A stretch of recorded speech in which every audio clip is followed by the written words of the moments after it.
আসসালামু আলাইকুম এভরিওয়ান। তো আমার এক বন্ধু আছিল যে ফাঁসিলাম উঠা আর মানে গেট আপটা কিছুটা বেরিন্তর গেট আপর মতন। তো মানছে আমারে নানানটা আসলে হয়েছে যে তুই হিজড়া বিজার লোকে চলাফেরা করছ কেনে, তুই একজন বালা মানুষ, তুই বালা মানুষের লোকে চলাফেরা করবে। আসলে তারা আমি বিবেক করে দেখছি তারা আসলে সঠিক কথাটাও হয়েছে। এর লাগে আমি আমার পথ থেকে আমি হয়ে যাইছি যে হিজড়া বিজার লগে আর চলাফেরা করতাম না, হিজড়ার লগে চলাফেরা রাখতাম না, কোনো বন্ধুত্ব নাই।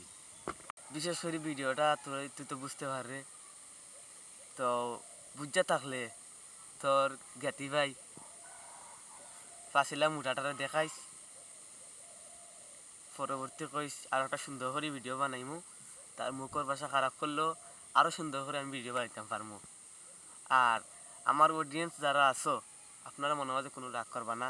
আমি বারবার প্রত্যেকটা ভিডিওর মাঝে কইলাম যে আমি আপনাদের কিছু কইলাম না, আমি কিছু মানুষের উদ্দেশ্য কইলাম গোটা 2-4 জন।